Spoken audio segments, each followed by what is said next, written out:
Ladies and gentlemen, Convocation is now in session.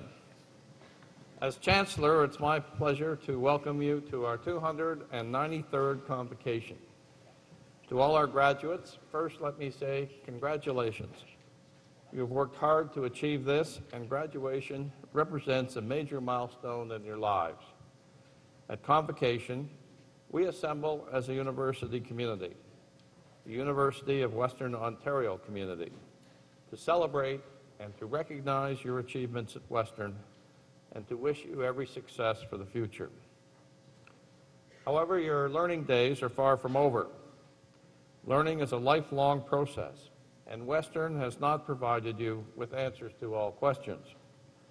At most, we hope that what stays with you is a way of thinking objectively and approaching problems with an open mind and a healthy respect for new ideas, all tempered with compassion and empathy for the human condition.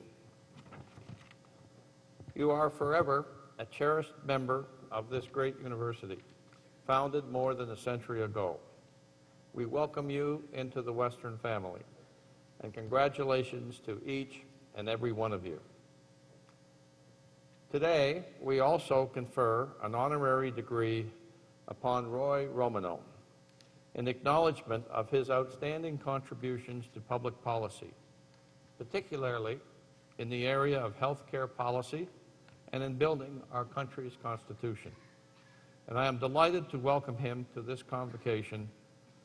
To present our distinguished candidate, I will now call upon Dean Jim Weiss, Faculty of Health Sciences.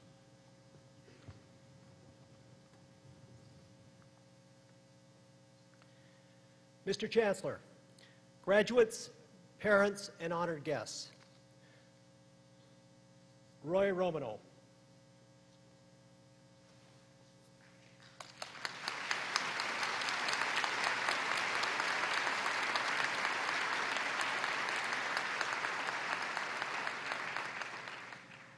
The Honorable Roy Romanow has committed his life to public service. He served as the Premier of his beloved Saskatchewan from 1991 to 2001. Prior to that, he made significant contributions to the federal-provincial negotiations that resulted in the Constitutional Accord of November 1981, which later led to our nation's Charter of Rights and Freedoms. Later in his career, and of special interest to many of this afternoon's graduates, he accepted an invitation to head a Royal Commission on the Future of Healthcare in Canada. Roy Romanow was born, raised, and educated in Saskatoon, earning both arts and law degrees from the University of Saskatchewan. He was first elected to the Legislative Assembly of Saskatchewan in 1967, representing the riding of Saskatoon-Riversdale. He later served the province as its Deputy Premier and Attorney General from 1971 to 1982. He was elected the Premier of the province in 1991. While Premier, his government introduced a number of fiscal, economic, and social reforms that led to the province being the first to balance its budget in the 1990s. He implemented large-scale healthcare reforms, expanded and diversified the economic base of the province, and introduced programs to target services to children and programs to help move families off social assistance. He was also an active participant in the negotiations leading up to the Charlottetown Accord of 1992. On April 4, 2001, Governor General Adrian Clarkson, on the advice of Prime Minister Jean Chrétien, appointed Roy Romanow to lead a Royal Commission on the future of healthcare in Canada. The Commission's mandate was to recommend policies and measures to ensure the long-term sustainability of a universally accessible, high-quality, publicly administered healthcare system for all Canadians. The Commission members thoroughly analyzed the issues confronting Canada's healthcare system. They embarked on an 18-month nationwide consultation process. The Commission's report, Building on Values, the Future of Healthcare in Canada, was released to the public on November 28, 2002. Romanow and his colleagues offered many clairvoyant and progressive recommendations that included putting a higher premium on health promotion and preventative measures, graduating and retaining more nurses in the workforce, making healthcare delivery more efficient and effective, expanding the role of nurses and other healthcare providers, and having them work in interprofessional team settings to improve primary healthcare services. The Canadian Nursing Association, the Registered Nurses Association of Ontario, and the College of Nurses of Ontario all applauded the report, and each encouraged our political leaders to implement the recommendations. They all commended Romanow and his colleagues for delivering a blueprint that would ensure quality health care to all Canadians, and they saluted Romanow for protecting the principles advanced long ago by our greatest Canadian, another Saskatchewan leader and mentor of Roy's, Tommy Douglas. Naturally, Roy Romanow's career has resulted in a number of awards, including the 2003 Pan American Health Organization Award for Excellence in Leadership in the area of health administration. He was appointed to the Privy Council of Canada in 2004 and appointed the Officer of the Order of Canada. Mr. Romanow holds the position of Senior Fellow in Public Policy at the University of Saskatchewan and the University of Regina, and he is a visiting fellow in the School of Public Policy at Queen's University. Mr. Chancellor, on behalf of the Vice Chancellor and in the name of Senate, I ask that you confer the degree Doctor of Laws, honoris causa, upon a great Canadian with a sterling record of public service and achievement, Dr. Roy Romanow.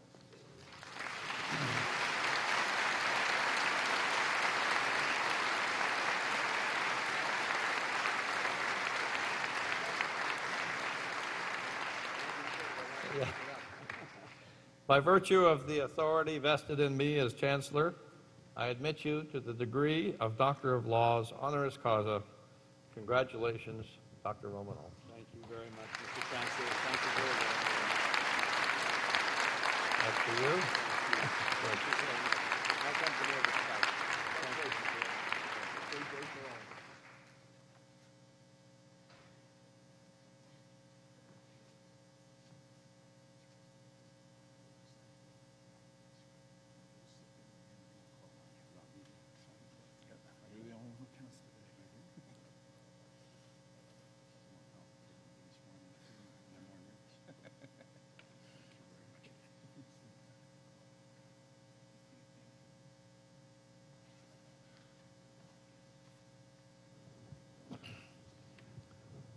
On behalf of all assembled here today, I should now like to invite our newest alumnus, Dr. Roy Romanow, to address Convocation.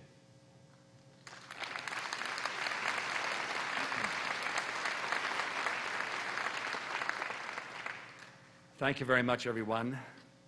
Distinguished Chancellor, Mr. President, members of the board, faculty, friends, and relatives of the graduands, and most importantly, my fellow graduands. First, eminent Chancellor, the recognition that you've bestowed on me today, I will say to you, will always remain with me as something to be deeply cherished. Coming as it does from this very distinguished university, I am indeed greatly honored, and I must say that I feel just as excited, almost too excited, but just as excited as I did at my own very first graduation. President Davenport, you depart Western University after 15 years of outstanding service. You leave behind a stronger and more confident university than when you arrived.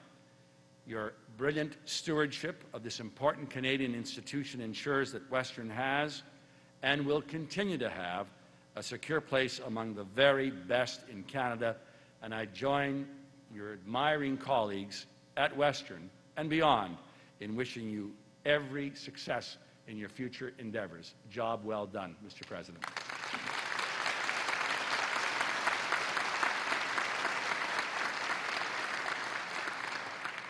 Now, this afternoon, I know that I'm speaking to a crowd of, or student crowd largely made up of people who are involved in health sciences, and you'll be very relieved to know that I'm not going to talk at all about the Royal Commission report because it was so briefly summarized and nicely. I'm not going to talk about the anatorium, is that the way you pronounce it? Anatorium that I saw, and the simulated clinical suite and the simulated home care suite. Wonderful, new facilities that when I was Royal Commissioner I never saw anywhere. I will make one mention, however, of the Royal Commission, and that is to pay special tribute to Professor Emeritus and former Dean of the College of Medicine here at UWO, Dr. Bob McMurtry, who's in the audience. Bob McMurtry joined me as my special advisor in the preparation of the report, so you can see the strong connection between Western and the Romanow report, if I can put it that way. And without the help of Bob, I don't think we could have produced the document that we did. But to all of you who are about to enter the task of healing and giving care, all I can say is that you are doing God's work, and I wish you every luck and every success as you venture out your new commitments in the world. So instead of talking about healthcare, I want to talk a few words briefly about Canada and our commitment to both our communities and our nation, and I hope in my words you'll find something which connects, if you're in the healthcare field, to this issue. And I want to begin by talking, if you'll permit me, just a little bit about myself. For those of us who call Saskatchewan home, our words, deeds, and accomplishments will always bear the hallmark of a life lived in a Canadian prairie community. My parents came to Canada from Ukraine in search of freedom and opportunity. I was born in Saskatoon and lived in a working-class area, an area shared with other Canadian families, Polish, German, Czech, Jewish, Ukrainian voices, interspersed, I might add, with the occasional English voices, all resulting in a rich, vibrant community of different sounds, customs, and beliefs. And being new Canadians in a new land, we quickly learned from each other and learned to accept and appreciate our differences. In fact, there is no other way to live. In the prairies, the harsh, sometimes snow-buffeted conditions, I would almost say always snow-buffeted conditions, coupled with our isolation, force us together like poplar trees on a wind-swept open plain. We've learned to see our survival as a result of our ability to organize and to remain united against forces which are often so much larger than us. As late author Wallace Stegner once wrote, quote, "If we don't know where we are, we don't know who we are," end quote. In other words, as I interpret those words, our identities are indelibly linked to the place that we call home, whether it's community or country, whether we were born here in Canada or we came to Canada. The concept of community still remains a central defining feature of this great society, of our institutions, our beliefs, and most importantly, of our Canadian values. And so too it is with Ontario, with its own stories of communities and shared values. Stegner described the sense of obligation of tough chores in Saskatchewan, but this is also a sense of the same kind of identity which permeates Ontario. I think of the great struggle of settlement described by Susanna Moodie in Roughing in the Bush, and then Margaret Atwood's wonderful poem where she imagines Moody's fears of defeat in the bush. But both conclude that what seems so confusing and impossible is actually redemptive. I think of Alexander Corey, a former principal of Queen's University, who in his wonderful autobiography describes a similar struggle of his region in Western Ontario. And in part, Corey writes as follows, quote, "The hardwood forests were dense, the swamps impassable, the saga of unwavering purpose and relentless effort reenacted again and again in our lives. We worked hard to accomplish through sustained effort what we did." And then he said this, quote, "Natural was our impatience with those who recoiled from hard tasks and difficult undertakings," end quote. So although in this vast and wonderful Canada we have our different narratives and distinct identities, we do share a common background. The common background of nation building, of struggling to build a community, a province, and a Canada of which we can be proud, a Canada that we want to serve, and a Canada which we have inherited the resolve, to paraphrase Corey again, we have inherited the resolve, quote, "never to recoil from hard tasks and difficult undertakings, healthcare or otherwise." Today, our challenges may not be the vast wind-swept plains of the prairies, or impossible distances or land to be cleared, as Moody described and Corey described. But nonetheless, we have inherited the spirit that our forefathers brought to their challenges, and I argue that today this spirit is needed more than ever before. Why? Because in today's so-called global community, we would do well to rely on this kind of measured perspective that has served Canada so well, and to recognize that innovation, excellence, creative vision, individuality, commitment to community arise not solely from our ability to compete with each other or the wider world, but out of an understanding and an appreciation of our experiences as part of a nation composed of minority communities and different regions. To be sure, it's a complex matter accommodating minority communities, but we have demonstrated our capacity to do so. We have the traditions. And cognizant of these traditions, there is much, I say, to be optimistic when I look at Ontario and when I look around me at this great convocation and Canada. Ontario and Canada both remain wonderful places in which to live, to learn, to innovate, and to work. Our welcoming society has enriched our culture. Our devotion to both individual and community rights has guided us in the building of a more compassionate society filled with new and exciting opportunities.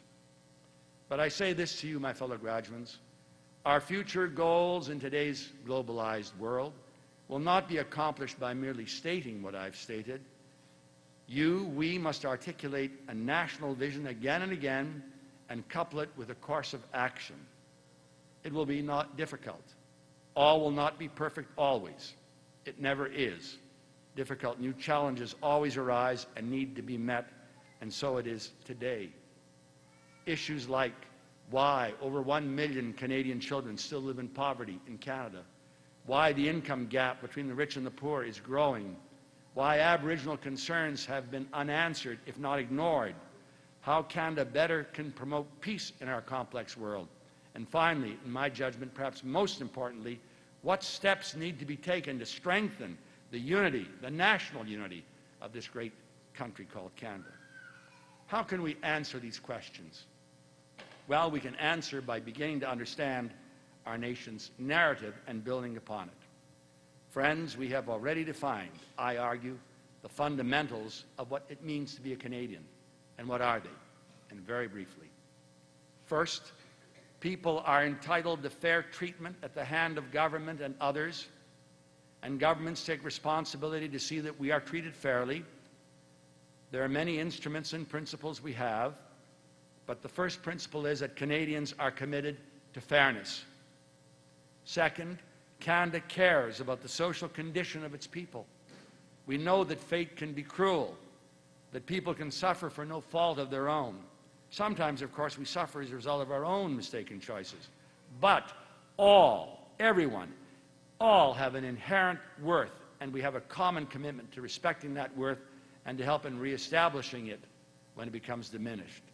Second, Canadians are committed to human dignity. Third, Canada endorses full social and political inclusion. Understandably, there should be some preconditions to being accepted in Canada, but we are sensitive to the oppressive effect on people by insisting on common practices and common beliefs. National membership is not based on dispiriting conformity. We are much richer because we always welcome the cultural differences that have defined and built our country. So third, Canadians are committed to inclusion. And fourth, Canada takes an active, caring, and responsible interest in the world beyond our borders. This feature of our national identity grows more important by the day. We know we are not mighty, but we also know that our values and history are important to improving the safety and condition of the peoples throughout the world through foreign aid, peacekeeping, democratic development, and the promotion of fair and open trade. And so therefore, fourth, Canadians are committed to improving the world in which we live. Chancellor, these commitments represent a fraction of the commitments we have, and the questions I posed only a fraction of the questions that need to be answered. So I turn now, and I close by turning to our future leaders and say to the graduates directly this. We turn to you, we turn to them, Mr. Chancellor, because it is their generation that must find the answers and forge the path. to be taken for the future. I repeat again, it will not be easy. But one thing I've learned from my time in public life, a calling which I still believe to be one of the highest purposes in a civilized democratic society, is that we must always seek the longer-term view based on, as Stegner described it, who we are, and also those values which embrace, have guided us, and will continue to guide us as Canadians, as part of a strong national country. We can take comfort in the knowledge that Canada's path has been hewed by the courage, the vision, and the moral force of the Canadian heroes and saints who have gone on before. And that path is the path of the good state, the path that is still beckoning us on toward a country of genuine virtue and genuine goodness.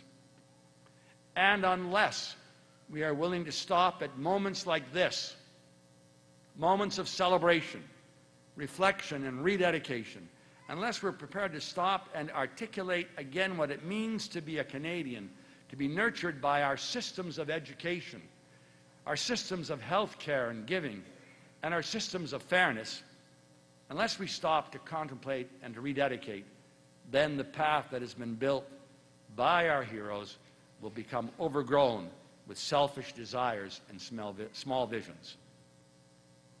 Friends, this convocation once again confirms that one of education's great purposes, I would argue greatest purpose, is the giving to us of courage. Courage to think, courage to criticize, courage to act, and most of all, courage to serve. So, fellow graduates, I wish you the wisdom, the strength, and the courage that this great institution has given to you to do the right things for your nation, because it is now your generation that is charged with that responsibility. And remember, when things get tough, the great poet Tennyson, who wrote once, "Come, my friends, 'tis not too late to seek a better world." Congratulations and good luck in all of your efforts.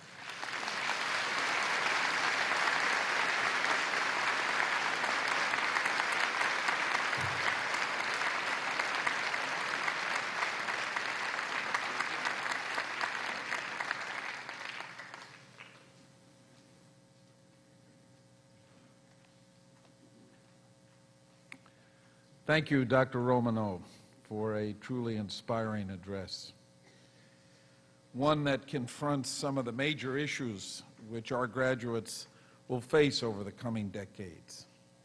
Those issues include reducing poverty, assisting Aboriginal communities, defending our individual and community rights, and assuring national unity with policies based on inclusion and respect for others.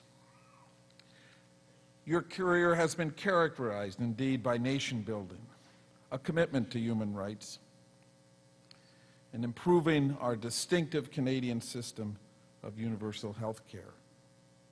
You have addressed the identity and the well-being of this generation of Canadians and those to come. We are pleased to welcome you to the University of Western Ontario and to salute you as our most recent graduate.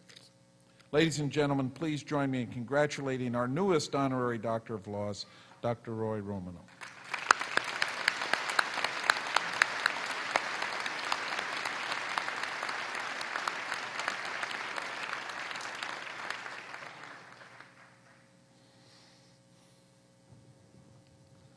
I take pleasure in asking the Vice Chancellor to present to Convocation our newly appointed Chancellor Emeritus. In 1992, the University Senate established the designation of Chancellor Emeritus to honor those outstanding individuals who have served with such distinction as Western's Chancellor. Over the years, the University of Western Ontario has been extremely fortunate and very well served by the able and committed leaders who have occupied the Chancellor's post. As a university, we wish to avail ourselves of their continued participation in our community, and we have chosen the title of Chancellor Emeritus to acknowledge this role officially. Mr. Chancellor, I would ask Mr. Arthur Labatt, please, to step forward.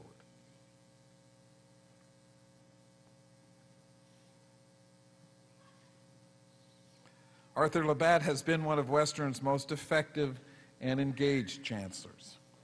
He accepted the role in part because of his great affection for the university and his sense of Western's place in the life and history of London, his hometown. Throughout the 4 years of his tenure, he presided over Convocation with a warmth and personal sincerity that impressed the graduating students and their families, and was also applauded by faculty and staff members. He and his wife, Sonia, have presided over many university events with style and grace, and Josette and I have greatly enjoyed our time with them both. I am delighted that today's convocation offers us an opportunity to celebrate Arthur's continuing role in our university community and to recognize his ongoing relationship with this great institution. Mr. Chancellor, in honor of his contribution to Western, it is a great pleasure for me this morning to present Mr. Arthur Labatt as Western's newest Chancellor Emeritus.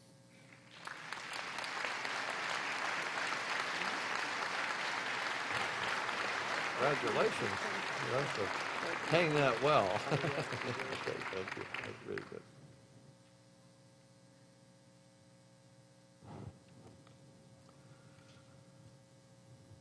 At this time, I take pleasure in asking Principal Colleen Hanich to present the recipient of the Brescia University College Award for Excellence in Teaching. Dr. George Wirecki.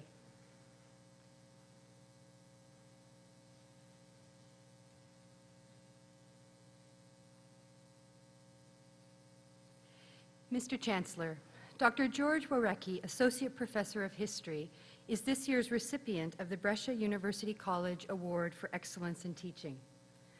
Dr. Wirecki was nominated by both former and current students who spoke of his passion for teaching, as evidenced through the time and effort he always puts into the preparation of his classes, his use of varied teaching techniques, his willingness to always meet and mentor his students, and his role as a true leader to our students.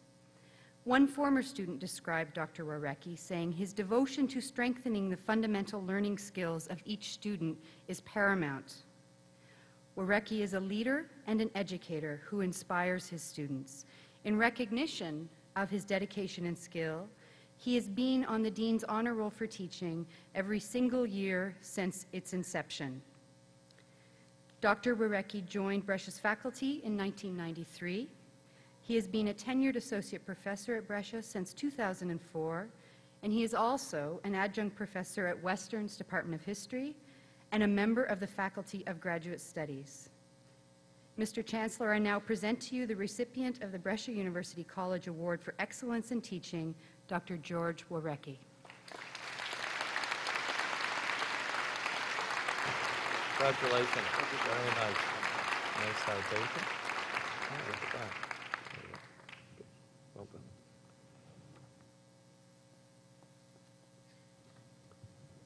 I now take pleasure in asking the principal of Huron University College, Dr. Ramona Lumpkin, to present to Convocation Huron's newly appointed Professor Emeritus. Dr. Colin Reed.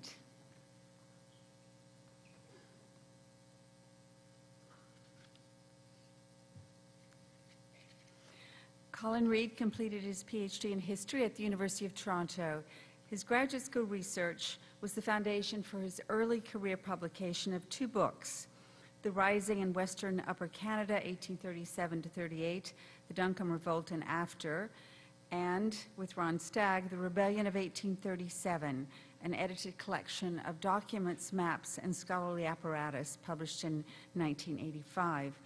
These early publications made Dr. Reed's mark on the field and fueled a productive career as a teacher, a scholar, and a strong contributor to the academic life of the university, as well as to the broader community and to his profession. In the context of Huron's long-standing collaborative association with the University of Western Ontario, I'll mention that one of the reasons Dr. Reid accepted the offer of a position at Huron in 1978 was that his research interest centers on southwestern Ontario. His position at Huron has given him ready access to major archives on this area in the regional history collection of the Weldon Library. Over his career, Colin has contributed a steady stream of articles on Ontario history and reviews of books in scholarly journals, has made numerous conference presentations, and has published a third book with David Keane, this an edited collection of essays in honor of J.M.S. Careless. He was appointed full professor in 1989. A close review of Colin's scholarly work reveals many qualities worthy of note. He's always ensured that his in-depth approach to local history is informed by scholarship outside the boundaries of the discipline of history, to wit, sociology, economics, and geography, among others. His work therefore commands a wider audience than one might assume from the subject matter. One Social Sciences and Humanities Research Council reviewer, commenting on an application by Dr. Reid, noted, "I recommend that this worthy individual and the project be given full support because there's no fat here and nothing but intellectually significant returns." Late in 1985, Colin competed successfully in a competition sponsored by the Association of Universities and Colleges of Canada and was appointed visiting professor of Canadian Studies in Japan, 1986 to 88. Among the selection criteria was that the candidate be an interesting and lively speaker. As an instructor, Dr. Reid has been that and much, much more. Long before the university sector had introduced student evaluation instruments, Colin systematically sought feedback from his students on course content and teaching effectiveness and encouraged his colleagues to do the same, arguing that students can and do offer useful and constructive criticism of their courses and their instructors. The respect he accords to his students is reflected in their opinion of him. In the words of a former student, "Not only is he a great professor whose knowledge and passion for the subjects that he teaches is contagious, but his dry wit and his caring personality mean that students flourish under his tutelage. Dr. Reid taught me to be a good writer, an analytical thinker, a thorough researcher, and to enjoy history. I can't thank him enough."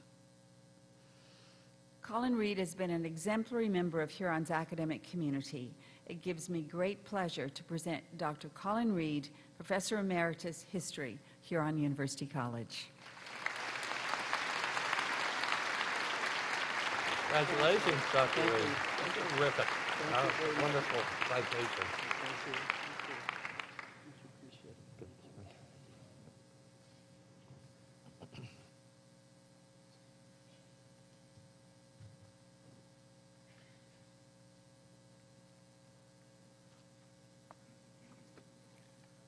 Will the candidates for degrees please stand?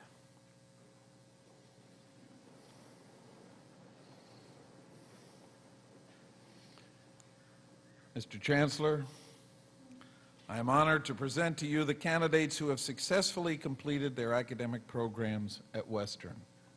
I ask you to admit them to the degrees and diplomas for which they have been recommended by the Senate of our university. Under the authority vested in me by the Senate, you will be admitted to the degrees and diplomas as shall be announced by the public orators. Will the candidates please be seated?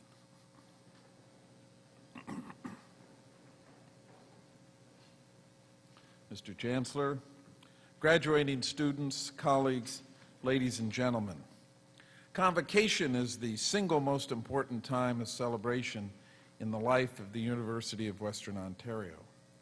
Today we honor those graduating students who through determination, hard work, and intelligence have met the demanding standards of a Western degree. We also honor their families, including their parents, spouses, and friends, who have played such an important role in helping our graduating students to reach the milestone which our ceremony today represents. Western's affiliated colleges, Brescia University College, Huron University College, and King's University College, bring a special dimension to the undergraduate experience at Western. They provide a liberal arts college community environment within the larger context of a major research university. Their students and faculty have access to all the resources that a university the scale of Western can provide, while enabling them to sustain the academic and social community fostered by their own distinct identities. Today is a proud day for all of us associated with Western, including our Board of Governors and Senate, our faculty, our staff, and our many friends in the community. I am pleased by the presence today of so many members of this community of learning who have gathered to celebrate this important day in the lives of our graduates and the life of the university. Those of you who graduate today will soon be joining a special group, Western alumni, who number some 240,000 people around the world. Mr. Gary West, representing the Alumni Association, is here today, and I would ask him please to stand and be recognized.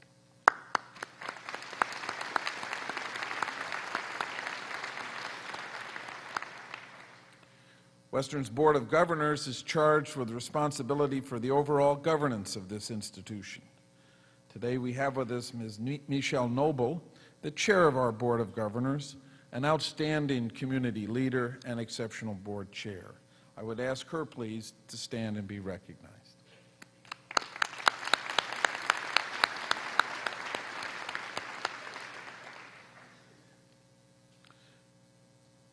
Though affiliated with the University of Western Ontario, each of the two colleges here today have autonomous governing boards.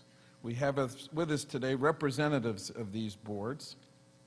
As I call their names, I would ask that they please stand and be recognized, beginning with Dr. Colleen Hanisch, principal representing Brescia University College.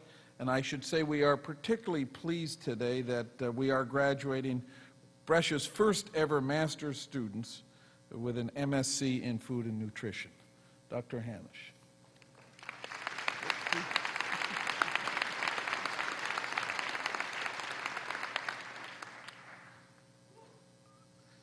And Mr. Tim Duncanson, Vice Chair of the Huron College Board of Directors. Mr. Duncanson.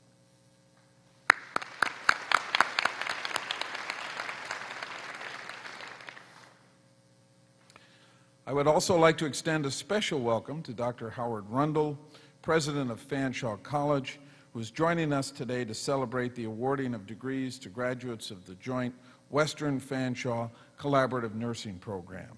I would ask him, please, to stand and be recognized.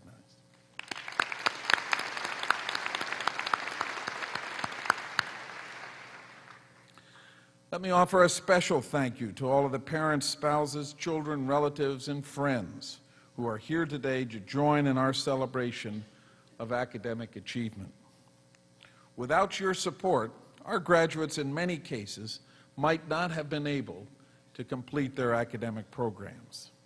So I ask that our graduating students please rise once again, turn around and face your family and friends, and give them a round of applause for the love and support that made this day possible.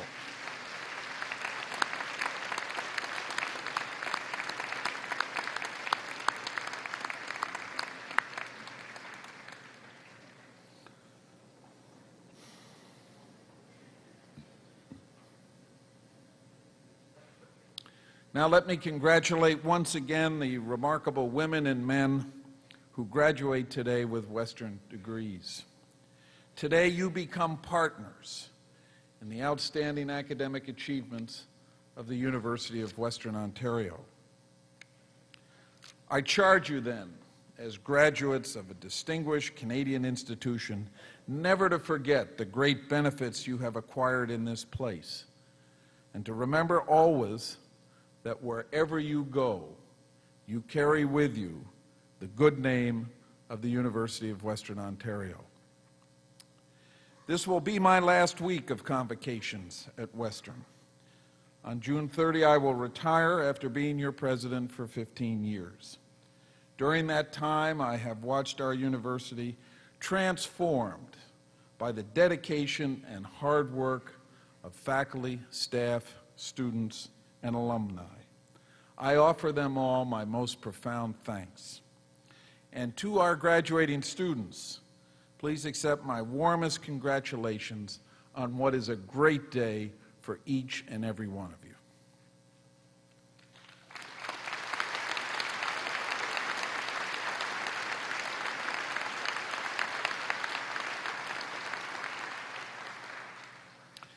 Before we proceed with the ceremonies, I have two special requests for those of you in the audience. First, please withhold your applause for the graduates crossing the platform until each group of graduates has received degrees.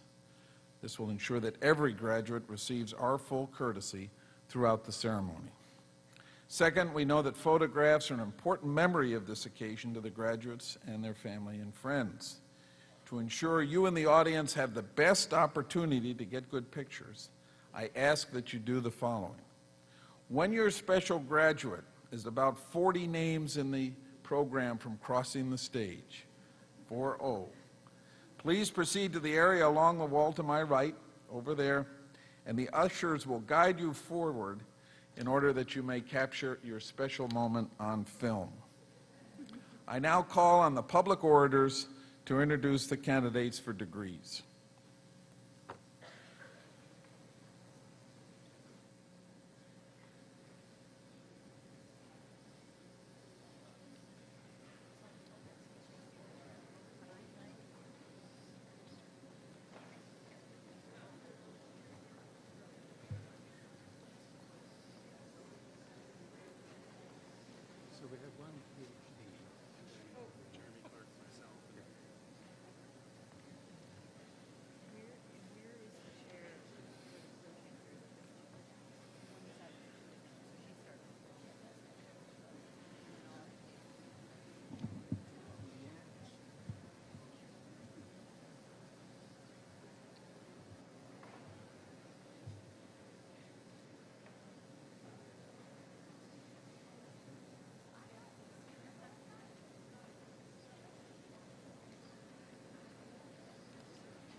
Mr. Chancellor, the following is a candidate from the School of Graduate and Postdoctoral Studies for the degree Doctor of Philosophy, Deanna Goodfellow Mulvihill.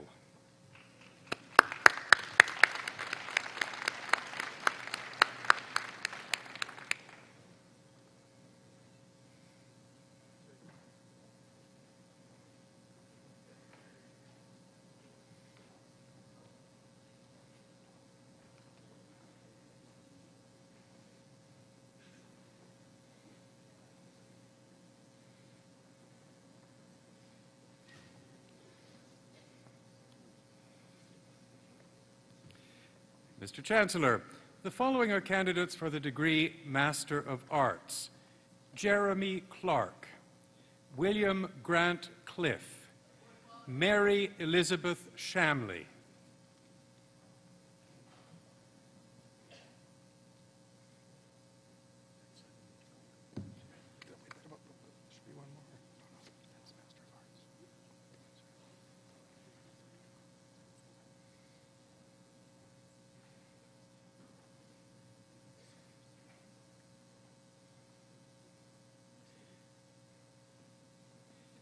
Dana Blake Van Allen.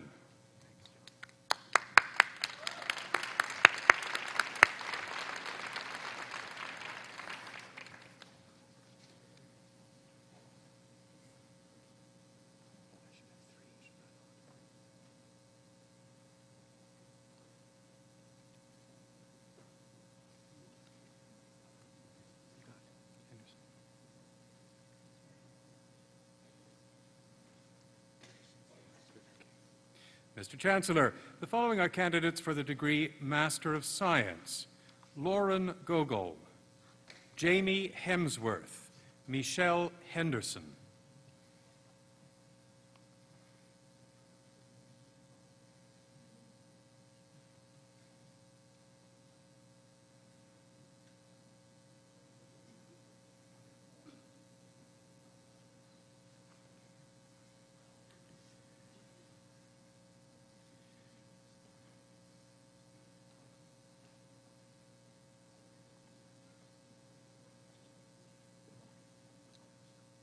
Doreen Sue, Chuen Johnson, Larissa May Lenhart.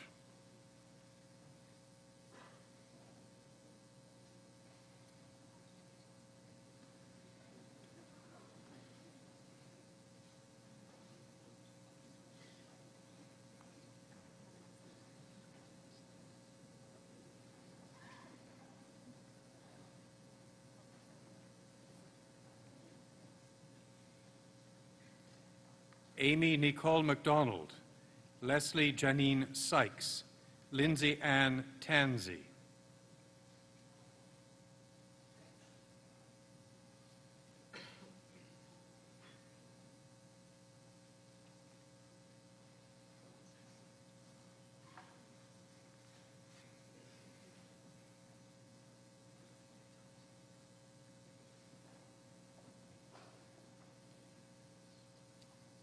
Catherine Ellen Tong, Anne Watt, Ashley Wright Thompson.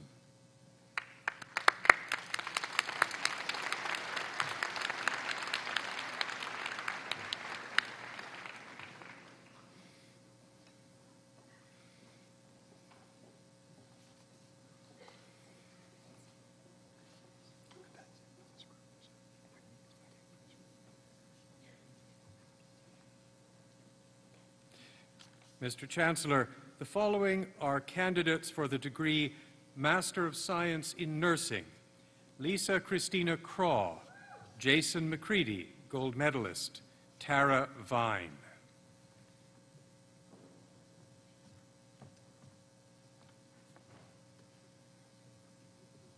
Is that it?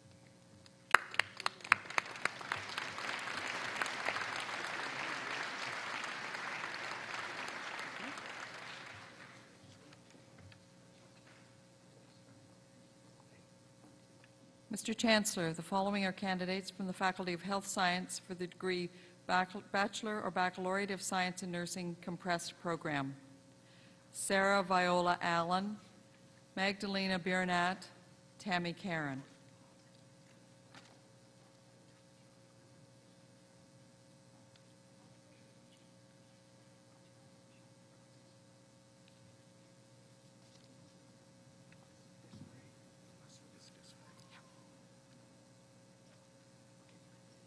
Aylin Chua, Beth Davidson, Nicole Christina Desbray.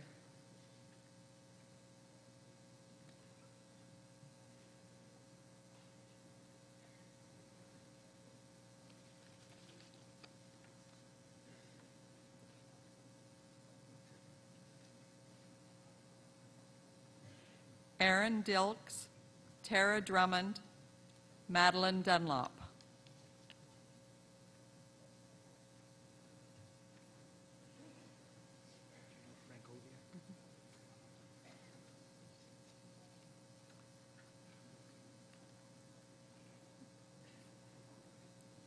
Laura Marie Elliott, Sylvia Frankowek, Kathleen Frank.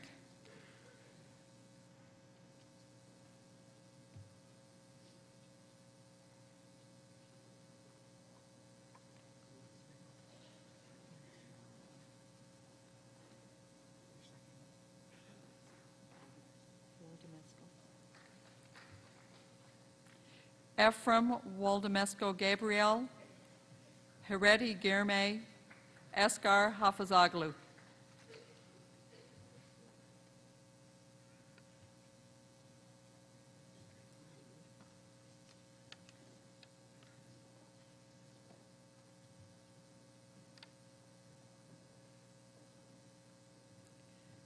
Lydia Hanna, Colleen Margaret Hill, Michelle Hogan.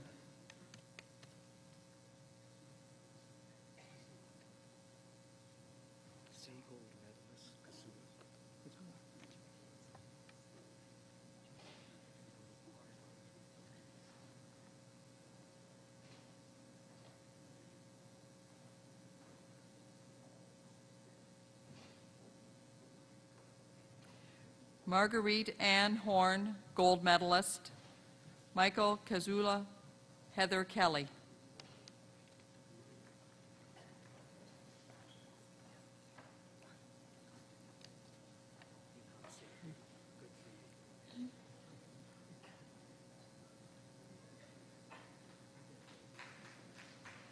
Lindsay Ann Coscatello Carries. Sandra Lynn Kunkel, Nicole Leung.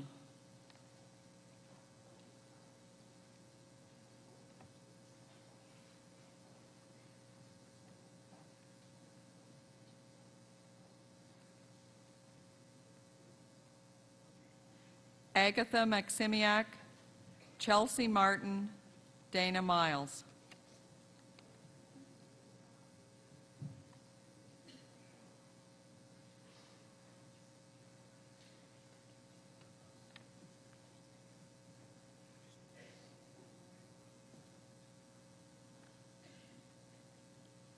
Evelina Ann Monitz, Caitlin Moran, Jill Morris.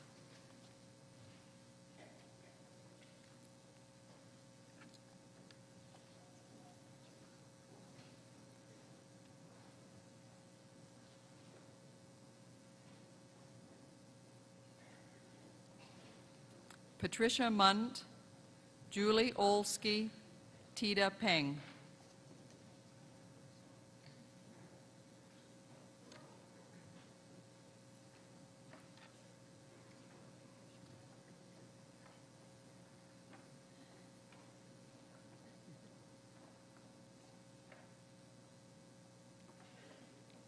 Megan Reed, Blair Robinson, Anastasia Rogers.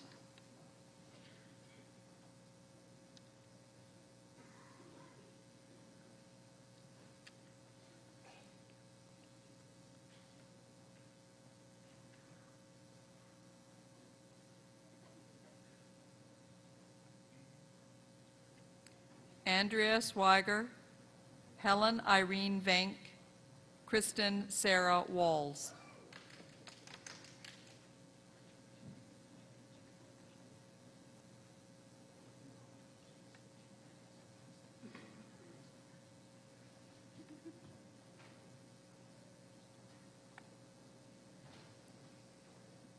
Joanna Zippel, gold medalist.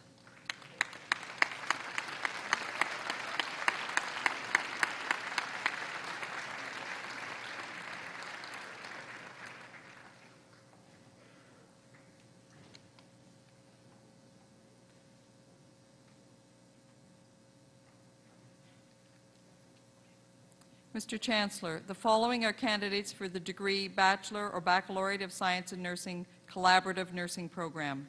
Tara Lynn Adamson, Karen Silva Alvarenga, Jolene Amos.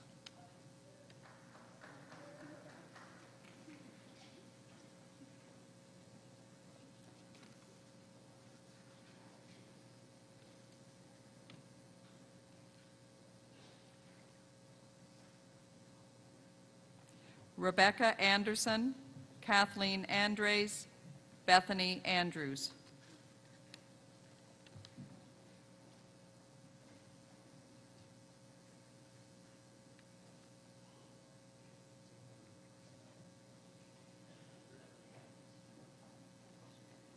Fatima Asaf, Layla Asaf, Caitlin Denise Ballantyne.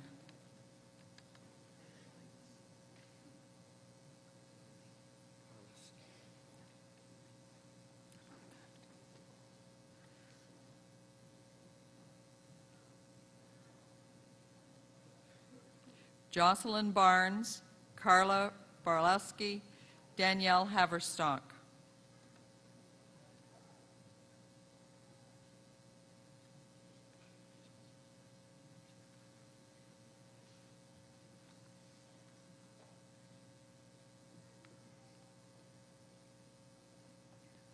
Jody Lynn Beatty, Angela Bembridge, Danielle Bentley.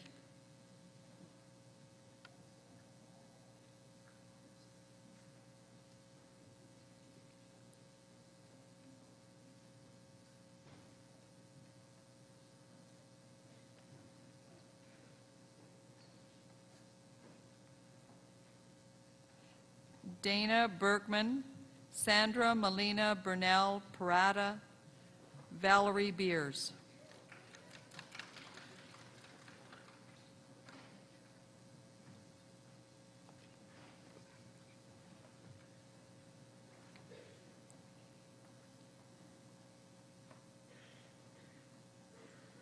Sarah Bodanowicz, Sasha Brake, Melissa Branch.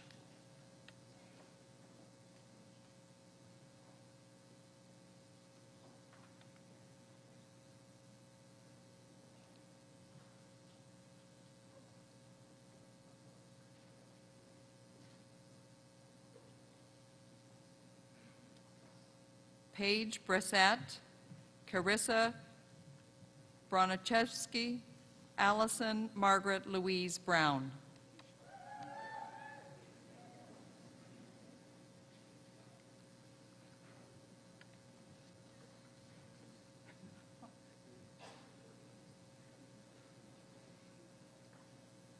Courtney Cammert, Carletta Campbell, Colleen Campbell.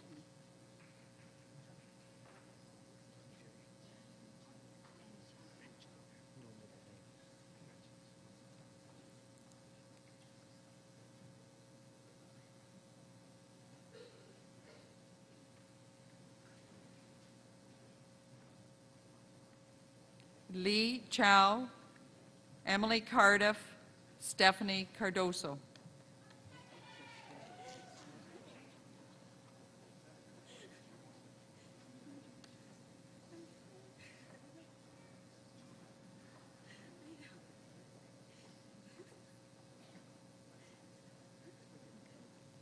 Teresa Chan, Naomi Chapman, Sarah Charbonneau.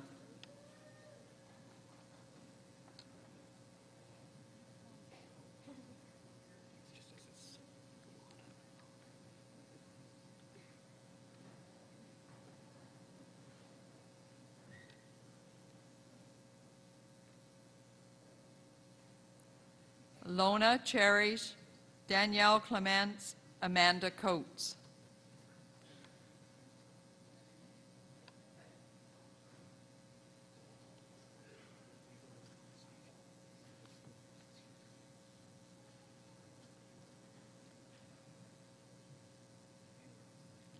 Nicole Cox, Jared Coyne, Caitlin Crosby.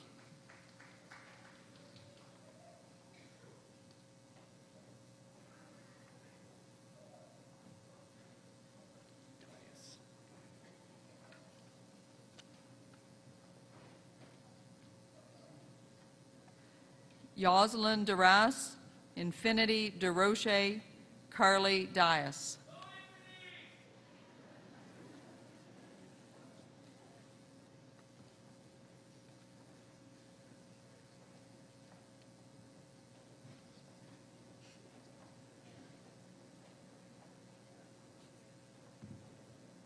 Katrina Diebel, Alexandra Dilworth, Christina Dolby.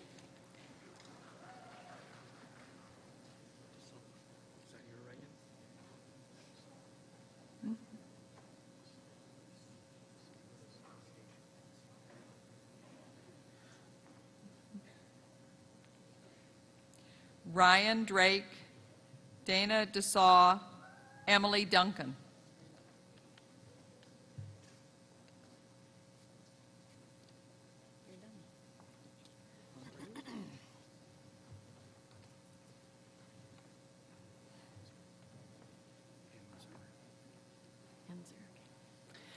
Travis Duncan, Carissa Dyer, Whitney Enzer.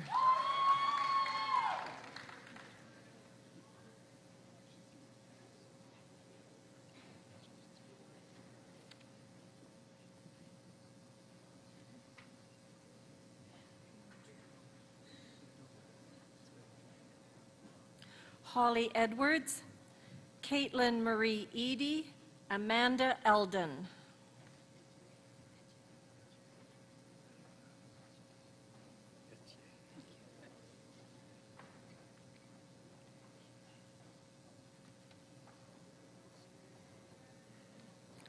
Leah Monique Etier, Ludmilla Federchuk, Brad Ferris.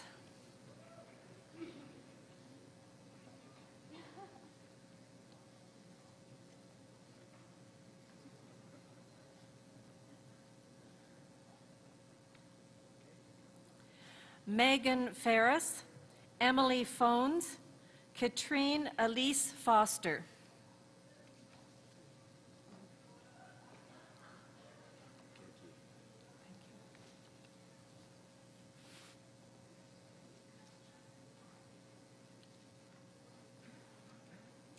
Sarah Fox, Nicole Susan Garton, Michelle Gedier.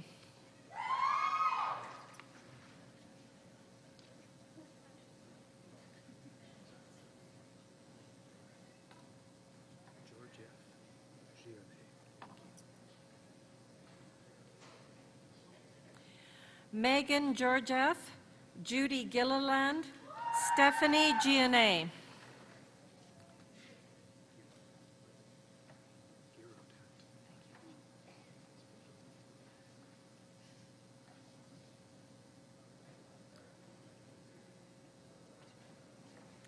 Kate Girodat, Lisa Gladwell, Kristen Glenn.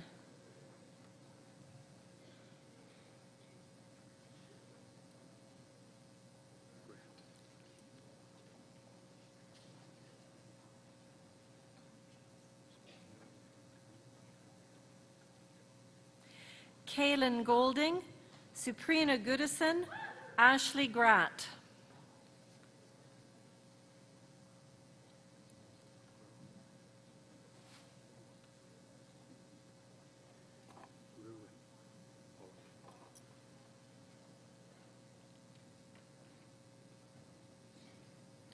Amy Michelle Gruen, Jennifer Elizabeth Hulk, Stacy Harris.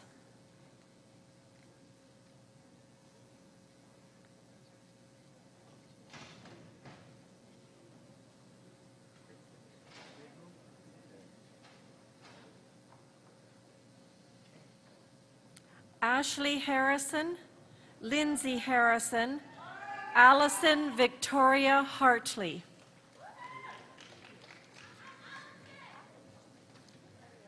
Ladies and gentlemen, might I ask you to keep your hoots down? It's not fair to the candidates whose names are getting obliterated in the noise. Thank you.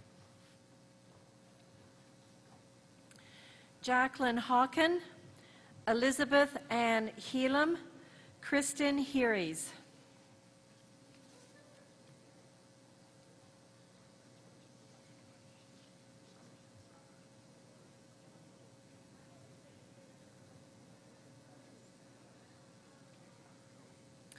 Rachel Hellier, Cynthia Heemstra, Lori Highfield.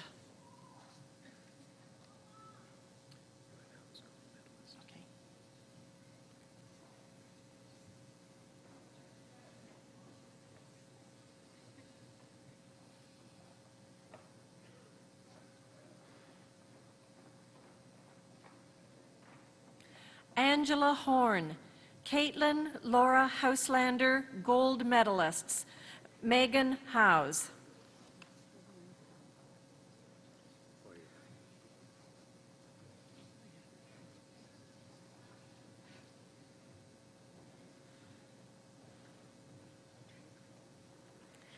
Deborah Lynn Hoyer, Samantha Hubbard, Milan Michelle Iacobelli.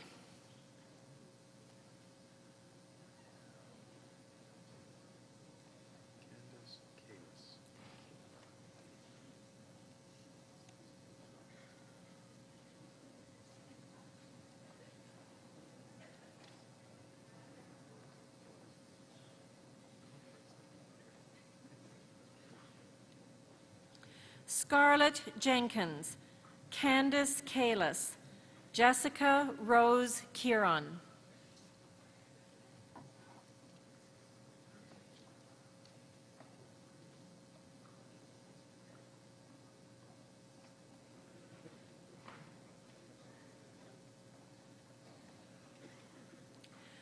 Laura Keenan, Bryn Kemp, Sarah Kemp.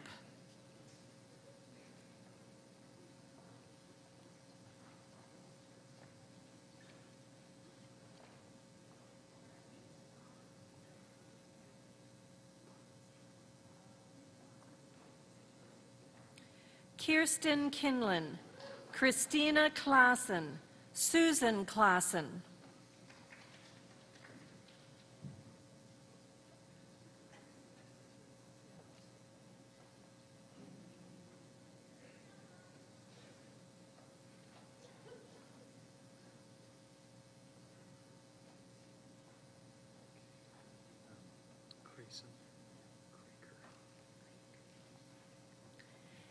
Amy Kaczynski, Victoria Crayson, Megan Craker.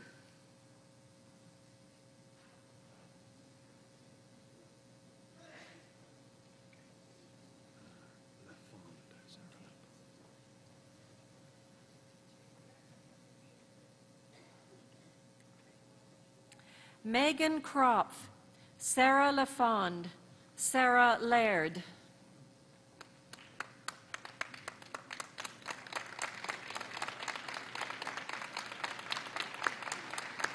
We're just having a little applause because it's such a big group. Great.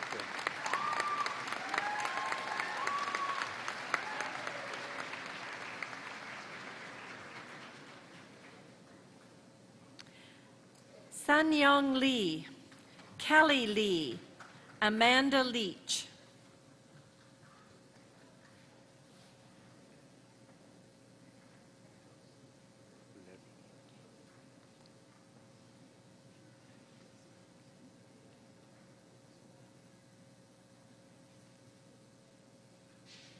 Vicky Leung, Alexandra Levy, Courtney Melissa Lewis.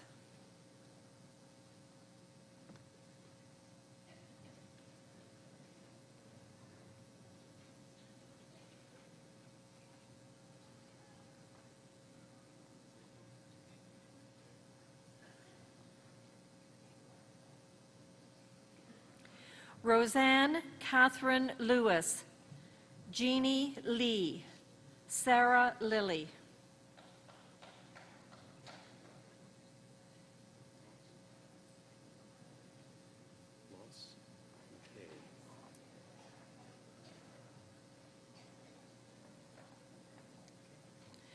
Janelle Loss, Emma McKay, Andrew Bradley Peter Manuel.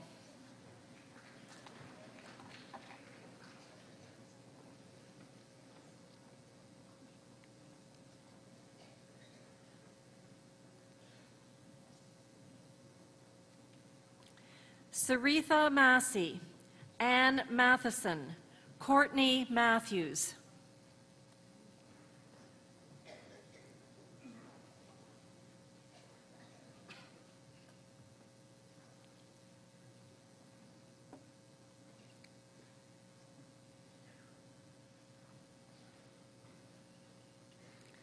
Amanda McClure, Catherine Lindsay McGuire, Lee Ann McInnes.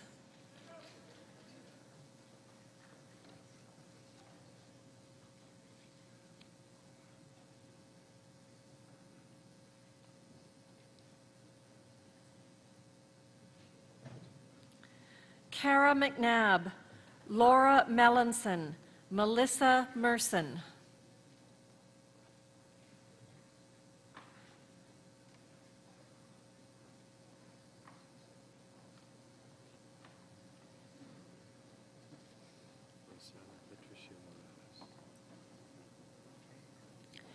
Jennifer Malloy, Rosanna Patricia Morales, Katie Morey.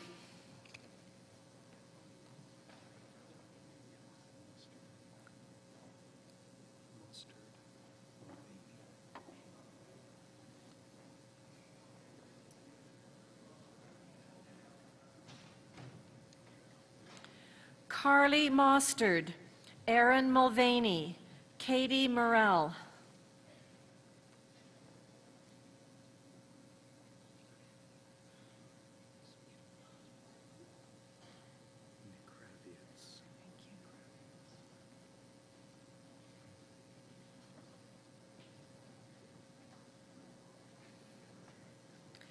Marissa Merton, Julie Christine Nekravietz, Michelle O'Connor.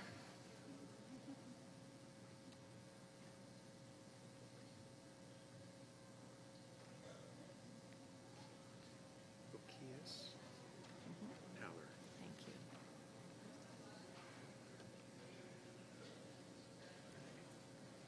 Jessica Caitlin O'Neill, Michelle Okias, Maria Rosario Paller.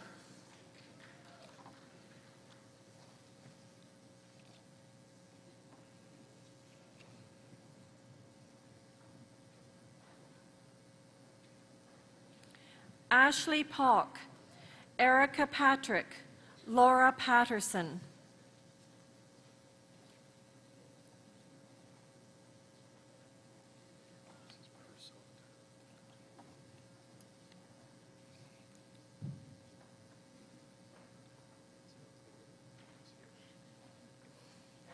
Sheena Perrin, Marissa Persad, Icy Pham.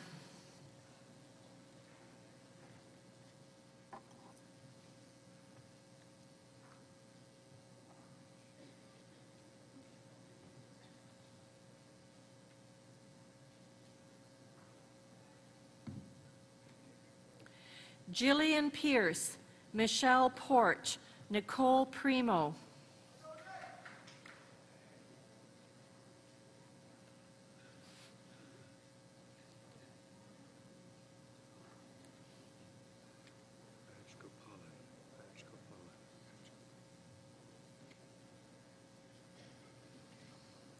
Laura Pringle, Malvina Rabenda, Rupa Rajagopalan.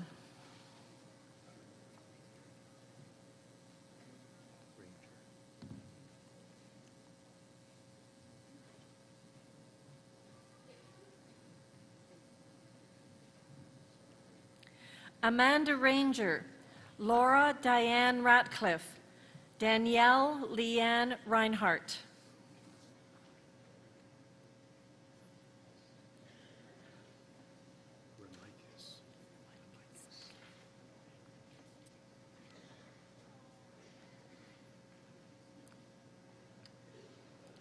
Jason Richards, Dana Ramikis, Kate Rivet.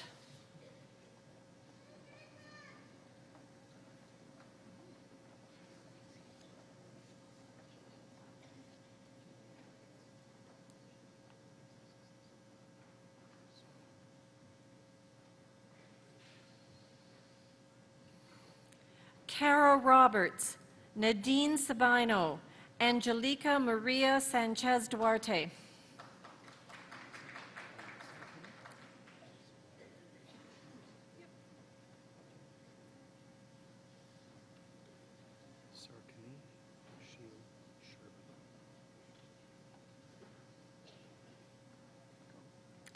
Kristen Elizabeth Sarkany, Janelle Cornelia Scheel, Heidi Christine Sherban.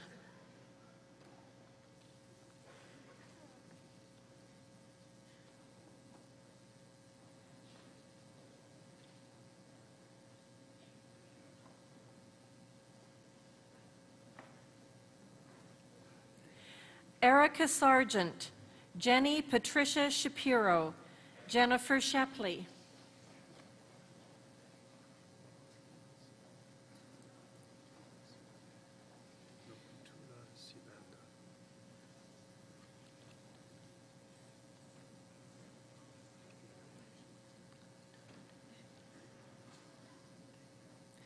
Nokutula Sibanda, Katerina Ellen Samanji, Caitlin Smith.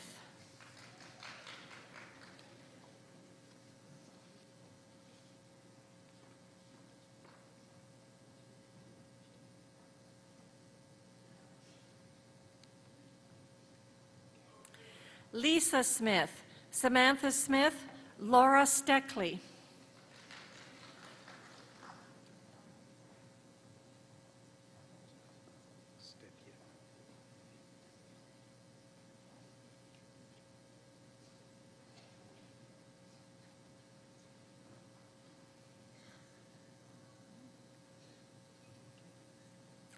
Ashley Steffler, Joanna Stepien, Jaffa Taylor.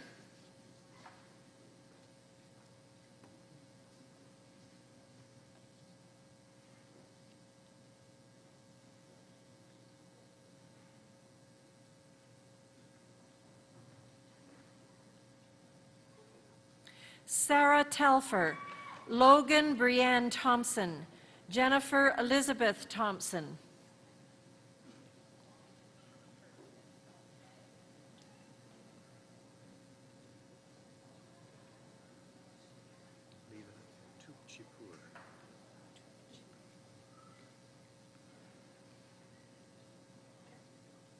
Chelsea Tilley, Rita Joy Topper, Leela Tupchipur.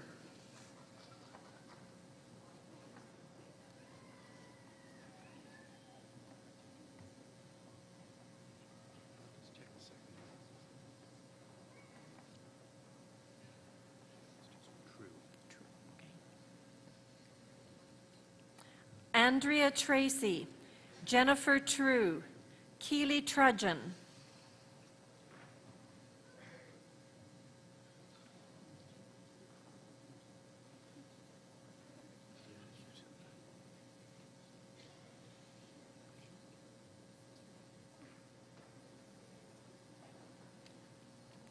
Kelly Van Houten, Stacy Vandepeer, Karen Vanderwerf.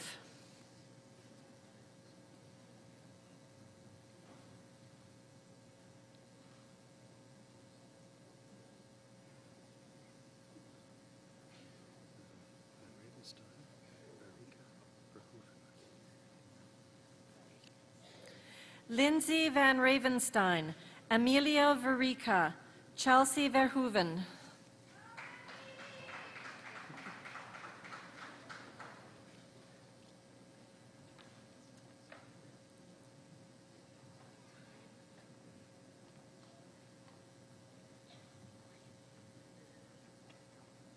Elizabeth Vaux, Melissa Wallace, Sean Everett Ward.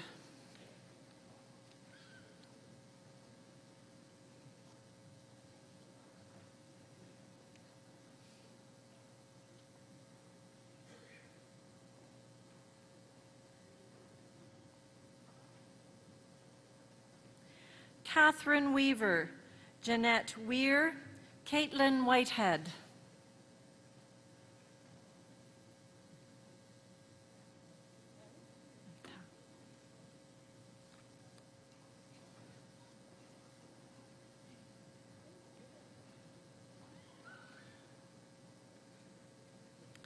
Carrie Mae Wilsey Turner, Leanne Wilson, Travis Wing.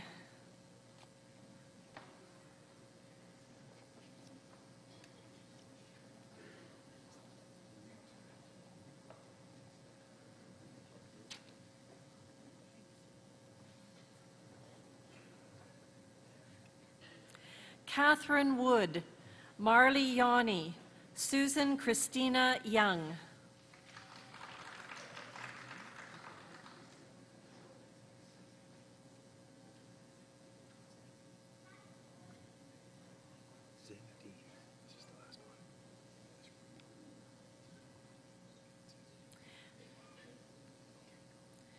Adnan Zendin.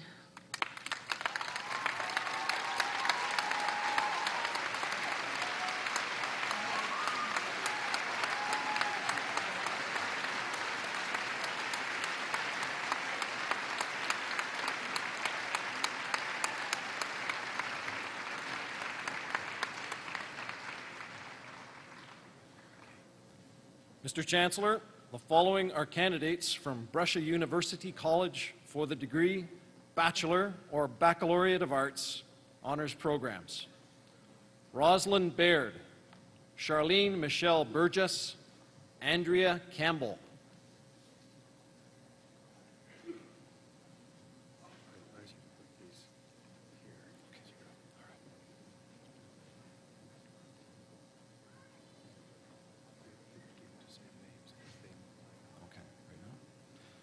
Dominique Marie Keena, Haley Ashley Cooper, Laura Marina Elizabeth Del Maestro.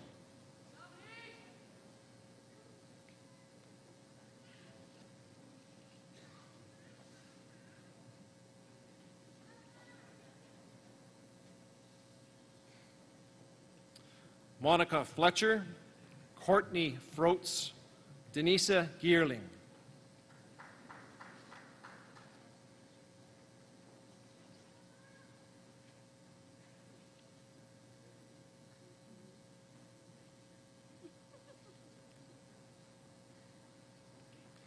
Tara Marie Marguerite Hamilton, Sarah Hellman, Caitlin Marie Jackson.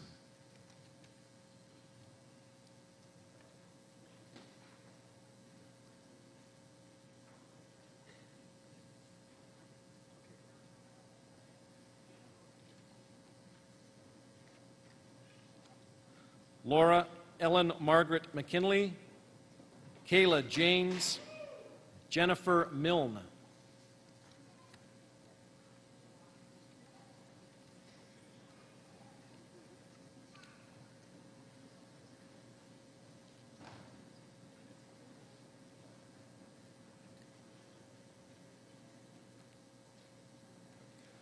Miranda Margaret Payne, Natalie Tasha Plant, Amanda Scholdak.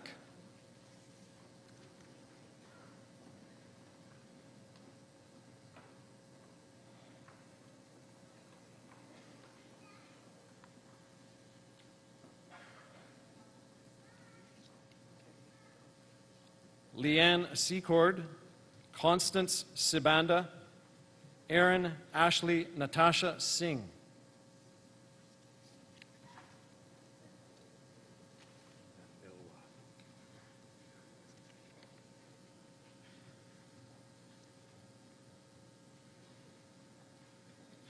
Devin Skirka, Alyssa Van Belois, Nicole Alexandra Vandermark.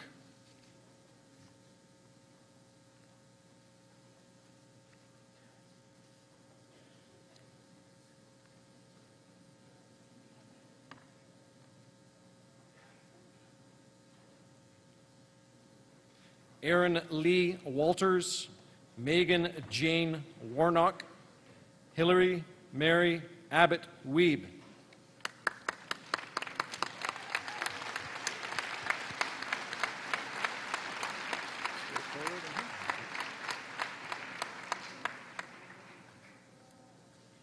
Mr. Chancellor, the following are candidates for the degree Bachelor or Baccalaureate of Arts, Honors Human Ecology.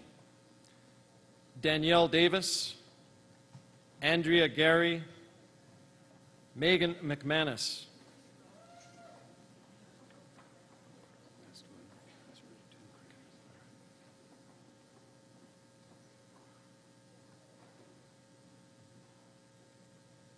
Vanessa Nicole Tancredi.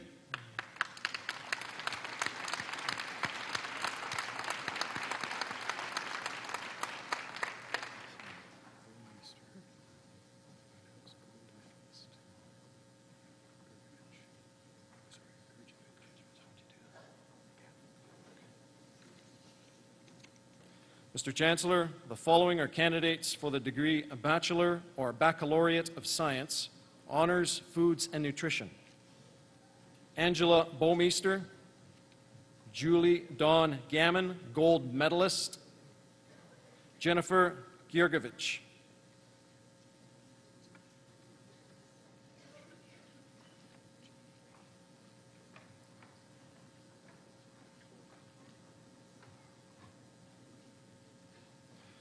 Jeannie Lee Learman, Kirsten Tuckey.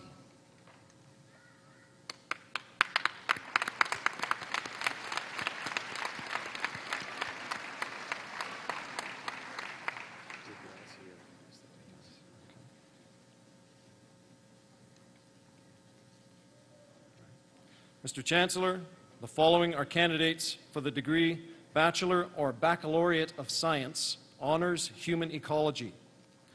Noreen Aslam, Melanie Chislett, Sarah de Blasio.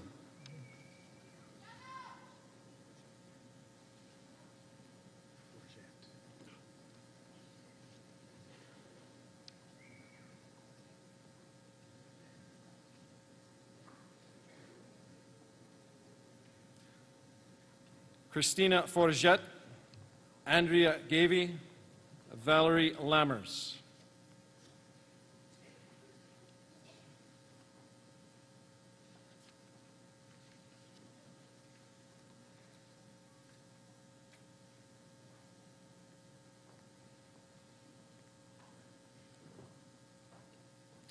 Mandy Leung, Carolyn Lee, Vivian Lowe.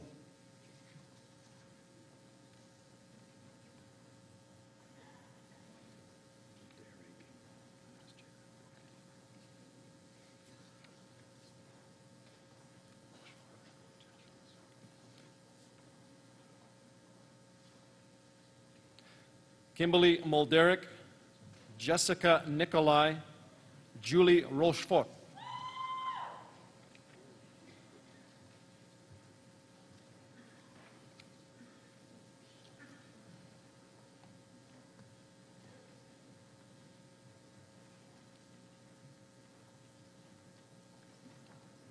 Hoda Soltani, Lindy Marie Stewardson, Stephanie Weinberg.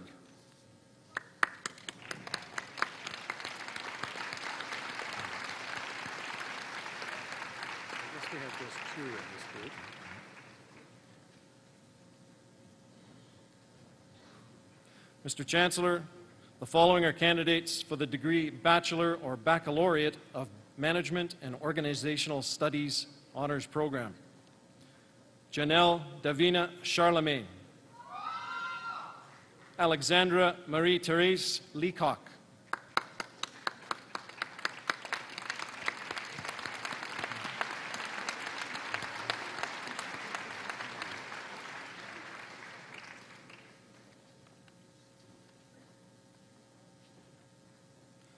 Mr. Chancellor, the following are candidates for the degree Bachelor or Baccalaureate of Arts four-year program.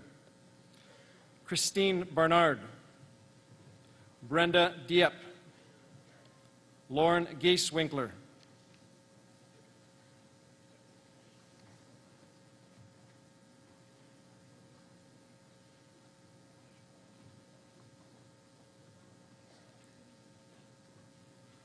Joanna Kelsey, Sierra Key, Chloe Lyons,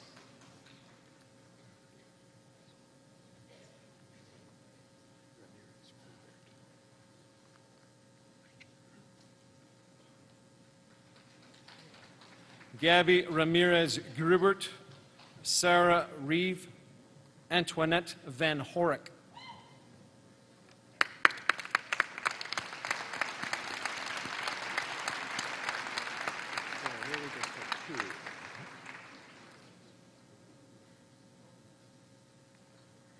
Mr. Chancellor, the following are candidates for the degree Bachelor or Baccalaureate of Arts, four-year Human Ecology. Sylvia Pereira Gonzalez, Stephanie Claire Lorena Ross.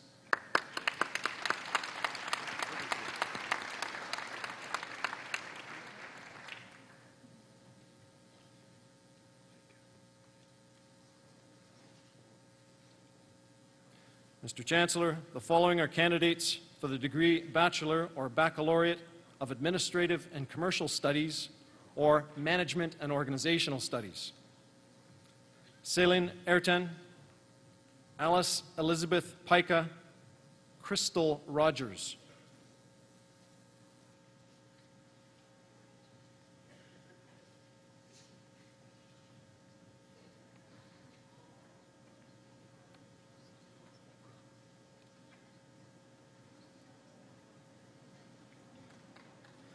Samia Safdar, Jenna Vanderveen, Anna Maria Vega.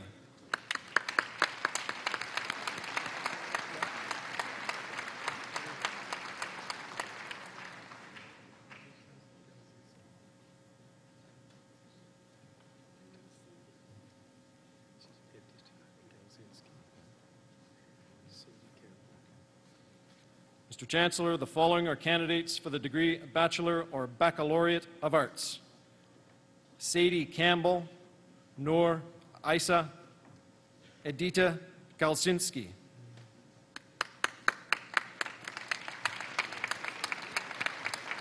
This one is just following Isaac.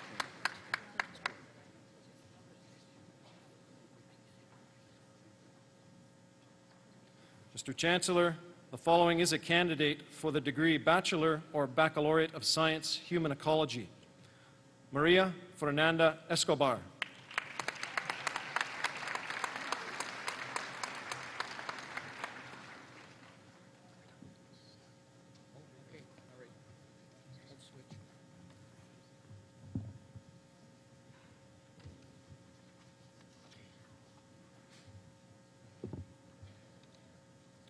Mr. Chancellor, the following are candidates from Huron University College for the degree Bachelor or Baccalaureate of Arts honours programs: Caitlin Agnew, Katie Aubin, Dana Farial Beckery.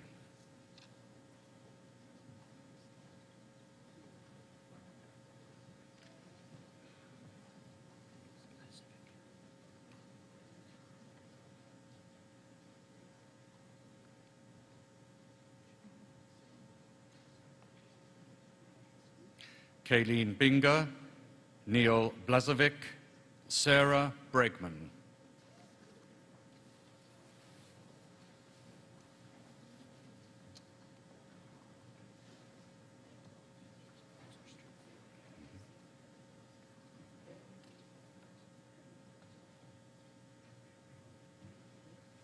Matthew Emmanuel Castell, Christina Michelle Chow, Fang Chu.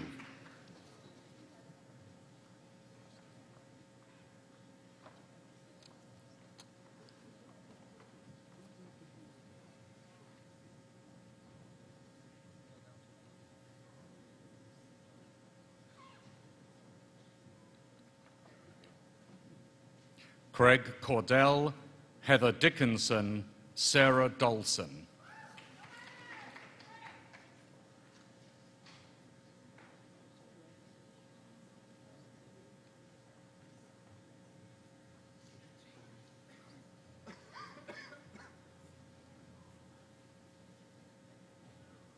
Haley Donnenfeld, Daniel Aaron Feldberg, Margaret Ellen Ferguson.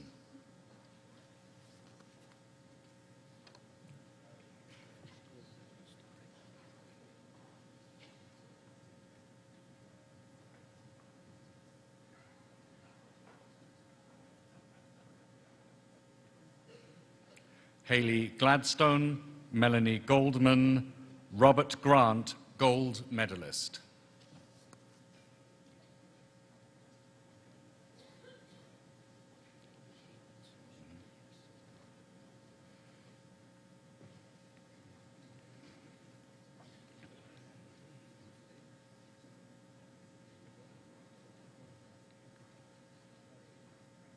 Joel David Hamilton, David Hart, Kimberly Havens.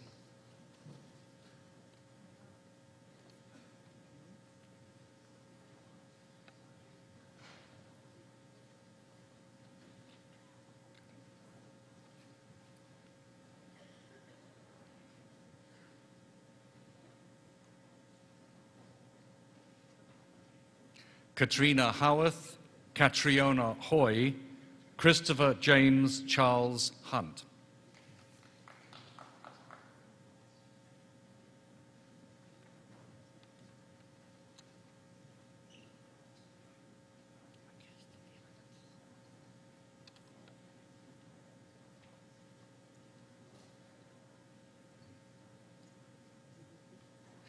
Igor Kasteljanets, Joel Kipor, Megan Laws.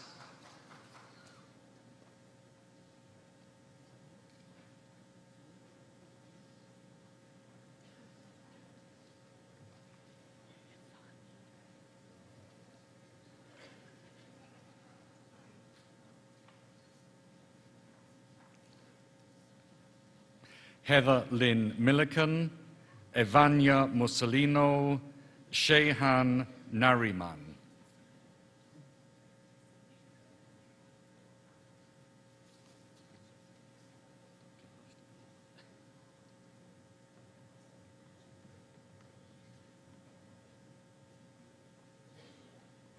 Shauna Orphus, Jesse Parker, Matthew Patterson.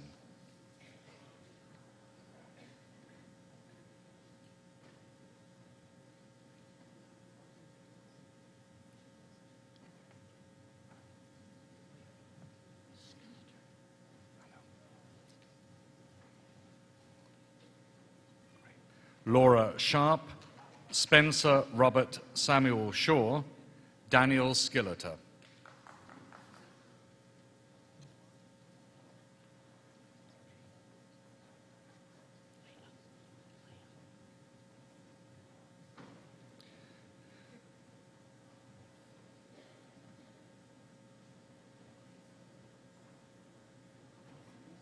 Devon Vanden Boomen, Leah Walters, April Diane Wilson.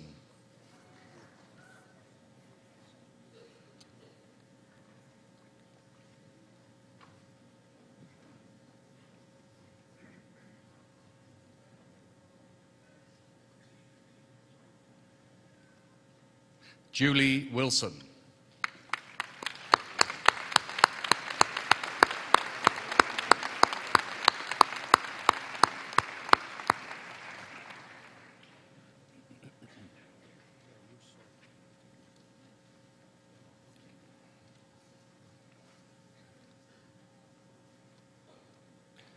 Mr. Chancellor, the following are candidates for the degree of Bachelor or Baccalaureate of Management and Organizational Studies Honours Program. Max Alexander Backman, Mark Day, Christopher David Harley.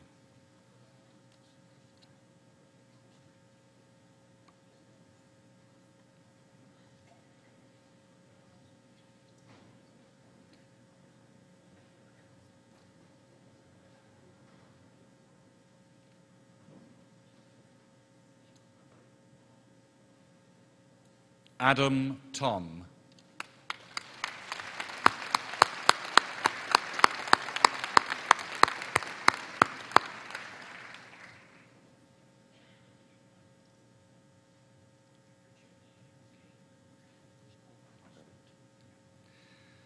Mr. Chancellor, the following are candidates for the degree Bachelor or Baccalaureate of Arts 4-year program.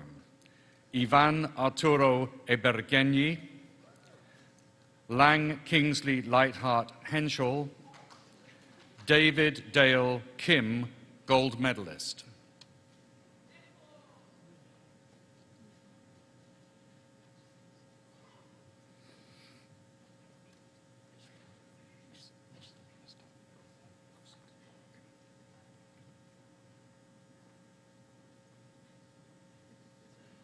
Hilary Lynn Kreiter, Camilla Mistal, Luke Nocent.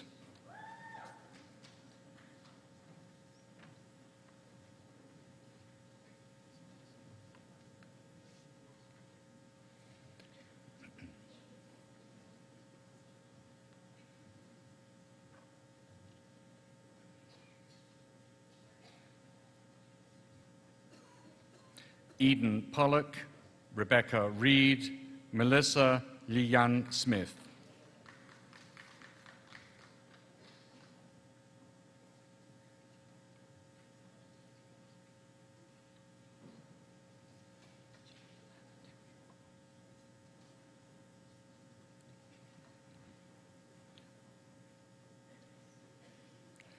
Jamie Ilana Techner, Porter Tikkanen, Samuel Todd Walderman.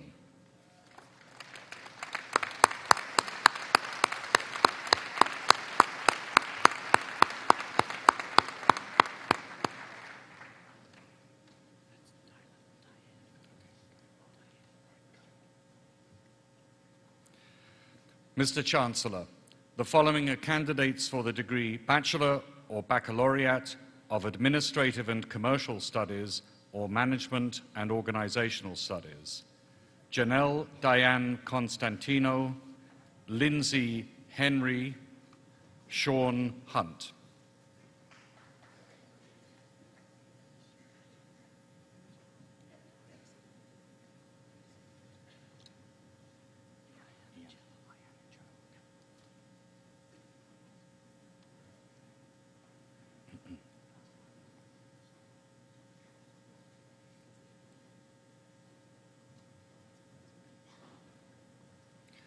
Robert Anthony Iannicello, Sabina Janik, Daniel Morton.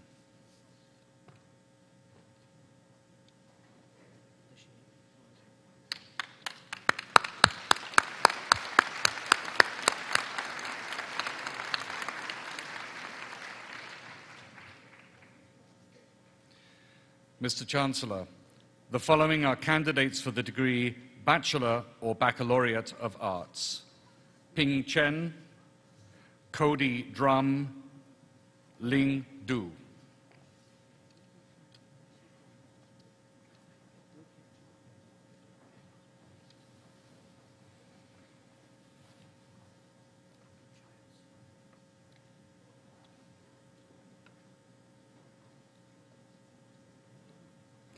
Margaret Evans, Benjamin Paul Giles, Lee Michael Harrison.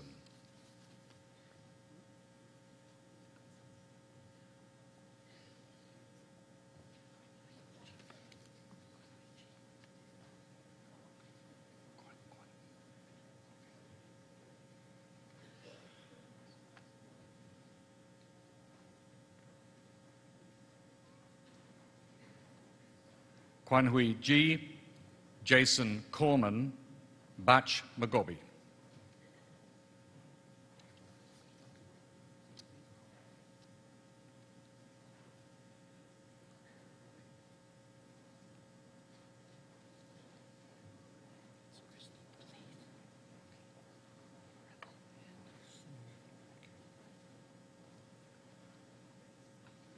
Christy Plath, Erin Alexis Revel, Crystal Sung.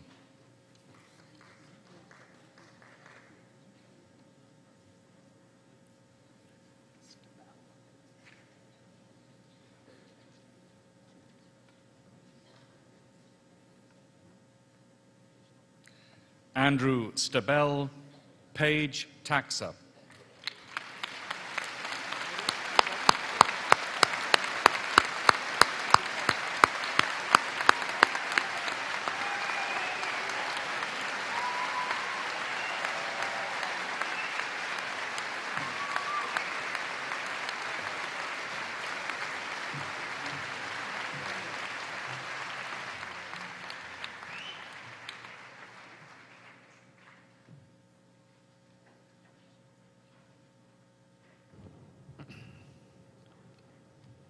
In the name of the Senate, I grant to the Registrar the authority to confer degrees and diplomas to those candidates whose names appear in the official program but who are not present today.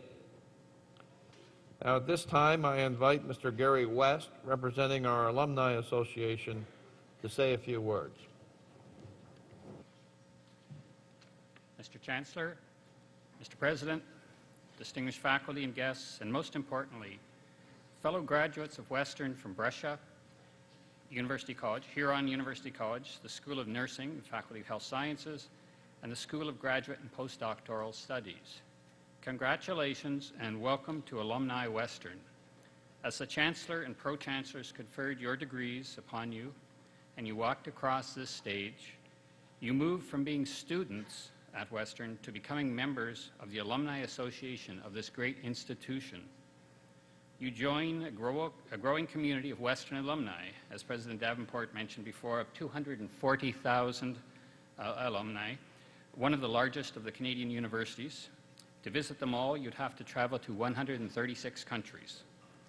As alumni, we are all united by memories of our time here, and particularly of the knowledge and friendships we gained. The Alumni Association is dedicated to fostering these important bonds through the many programs, services, and networking opportunities that are offered. I'm sure that you have already found that through your own experiences, Western provides the best student experience among Canada's leading research-intensive universities. I'm certain that as you progress through the many facets of your lives, that you will, as key stakeholders of Western, experience the best alumni experience as well. Today, I invite you to join us in living the vision of our association.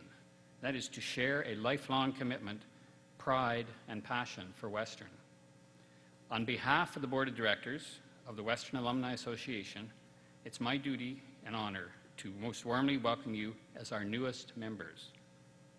More immediately, I invite you to bring your guests to a reception in your honor in the atrium of the University Community Center immediately following this ceremony. Again, sincere congratulations on your achievement today and best wishes for the future. Over the coming years, I know that you will, as I do, look back with fond memories of the time you spent here in London at Western. And remember, wherever life takes you, Western will always be home. Thank you.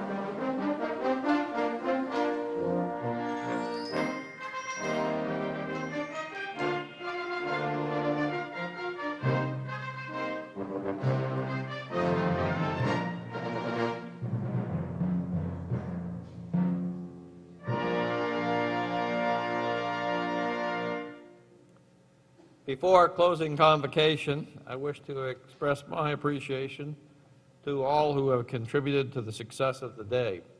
And in particular, and on your behalf as well, I want to thank the University of Western Ontario Convocation Brass for their magnificent performance and their director, Professor James Mackay.